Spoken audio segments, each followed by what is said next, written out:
What if LeBron James had never picked up a basketball? Would he have ended up competing at an elite level in another sport? Well, he was asked in 2024 what else he thought he'd be good at, and his answer was long jump or high jump. In fact, he went one further, saying, "If you give me some time, I need about 6 months, 8 months, or whatever of preparation to get to that."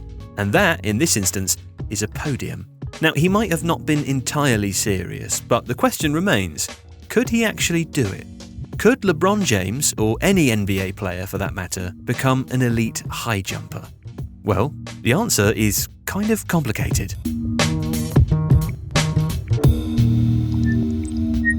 Now, we should start off by saying that high jump is a sport that requires a one-legged jump. So that immediately rules out two-legged jumpers like Anthony Edwards or Ja Morant. LeBron, though, is primarily a one-legged jumper and has a vertical leap north of 40 inches when the NBA average is in the high 20s. So far, so good. But does he have the right physique? Well, the high jumper's build is one of the most particular in sport. If we put them alongside each other, let's see how they compare. What basketball players do tend to have already is the height to become high jumpers. But being tall isn't essential to becoming a high jumper. In 2004, Olympic gold medalist Stefan Holm was less than 6 foot tall, although it does obviously help. This is because the higher a person is, the higher the centre of gravity is off the ground, which means that the actual power that taller athletes need to jump higher is less than those who are shorter than them. The ideal height for a high jumper is probably between 6'2" and 6'5", but the taller they are, the less power they need. The average height of an NBA player for the 24-25 season was 6'7" inches, and LeBron James is even taller at 6'9", so hypothetically he wouldn't need as much power to make the transition. Basketball players also possess the lower body necessary to become a high jumper. When it comes to jumping vertically, your calves help with stability and ankle extension. Your hamstrings help extend your hips and flex your knees, and your quads help you have a strong takeoff.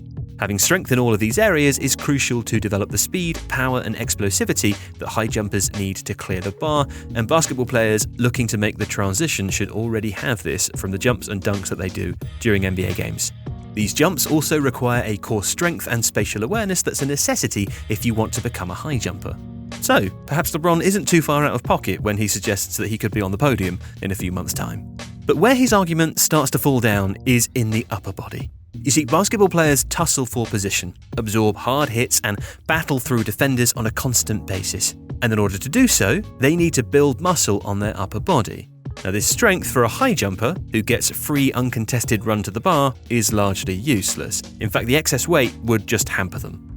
Newton's second law dictates that acceleration is equal to force over mass. That means to accelerate your body as much as possible, you need to produce a lot of force and ideally weigh as little as possible.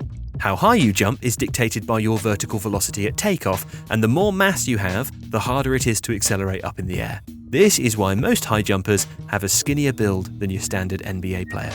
LeBron James weighs 250 pounds, while the 2020 Olympic high jump gold medalist, Mutaz Barsham, weighed just 143. LeBron has achieved lots of incredible things in his career, but dropping nearly half his weight in 6 to 8 months would surely be beyond him. Then again, not every basketball player is LeBron James. Some have builds that would be much more amenable to a quick transition to high jumping. Zach LaVine, for example, has a weight of 200 pounds, only 19 pounds heavier than Javier Sotomayor was when he set the high jump world record in 1993. He's also 6'6", has a reported vertical leap of 46 inches, is a 1-foot jumper, and initiates his leap using an optimal 90-degree knee flexion, which helps him jump off the ground with 1,400 pounds of force, more power than LeBron. It would still require training and a body transformation, but LaVine has, at least on paper, the raw assets to become a pretty good high jumper. Factors like mentality and the ability to perform consistently are obviously key, but he could probably have a decent stab at a medal at his home Olympics in LA 2028. The same can't be said for all basketball players though, even probably LeBron James. If you like this video, please consider subscribing to the channel. The Athletic is home to the best team of sports writers, reporters, and analysts in the world, offering exclusive stories and unrivaled insight.